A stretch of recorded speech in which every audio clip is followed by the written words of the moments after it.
BBC News. Hello, I'm Tom Watts. The Ukrainian government says its forces have regained control of the entire Kiev region 5 weeks after Russia launched its invasion. The Defence Ministry said towns near the capital, which have seen some of the fiercest fighting, Bucha, Irpin and Hostomel, had been liberated. Alexei Arestovich is a presidential advisor. Протягом доби головні напрямки дій були Київщина. During the day, the main directions of action were in the Kiev region. From the northwest and northeast of Kiev, our army successfully pushed the enemy towards the border and liberated more than 30 occupied localities. Bucha's mayor told the French news agency that 280 bodies had been buried in mass graves.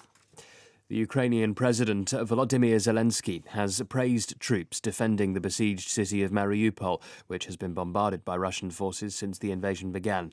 On Saturday, hundreds of Mariupol residents fled in private cars, managing to reach reception centres to the north.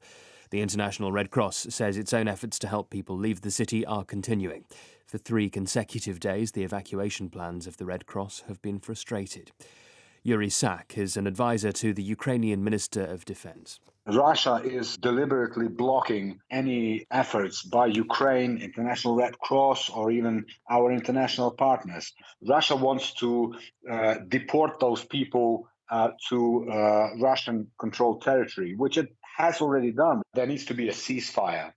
If there is no ceasefire, you understand, this is an operation that cannot be conducted. A senior Ukrainian negotiator who's taken part in talks with Russia says the two sides have reached verbal agreement on a number of issues.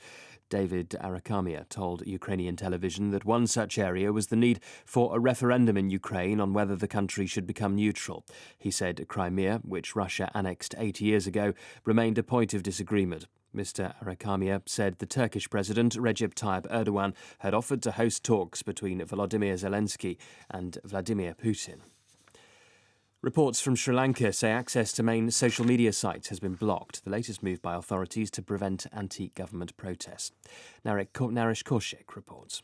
Users of Twitter, WhatsApp, Facebook and YouTube in Sri Lanka have complained that they have been unable to access these prominent social media sites since midnight local time. Although there is no statement by the government, leading internet providers have reported a significant decline in connectivity to social media sites. The Sri Lankan government has already imposed a nationwide emergency and declared a 36-hour curfew across the country. But there is no sign that the public anger against the shortages of fuel and other essentials has receded. BBC News. The Prime Minister of Pakistan, Imran Khan, faces a vote of no confidence in Parliament, which looks likely to oust him from office following the defection of a number of his political allies. Mr. Khan himself has alleged the United States is orchestrating a conspiracy to remove him from power. Sukunda Kamani reports from Islamabad. Imran Khan was elected in 2018, promising to crack down on corruption. His tenure has seen a sharp increase in the cost of living. However, this vote of no confidence is not rooted in a popular movement against him, but in political manoeuvring. It's widely believed Pakistan's powerful military helped bring Mr. Khan to power, but now he's fallen out with the army's leadership. Imran Khan has alleged he's the victim of an international conspiracy led by America. His opponents and US officials have dismissed the allegation.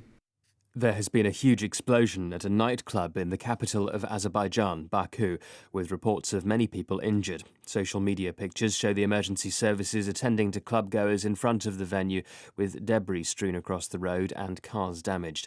A spokesman for the state gas company said it appeared that a propane gas cylinder had exploded. Hungarians are due to vote in a parliamentary election in which the right-wing Prime Minister is seeking a 4th consecutive term. Viktor Orban and his Fidesz movement are being challenged by an alliance of 6 opposition parties led by an independent Conservative mayor, Peter Marki Zay. Analysts say they have their best chance for many years of unseating him. The election issues include Mr. Orban's tough stance on immigration. The authorities in Brazil say at least 8 people have been killed in coastal areas after torrential rains triggered flash floods and landslides. Officials said the victims included a mother and 6 of her children. They died when a landslide swept away their home in Rio de Janeiro state. BBC News.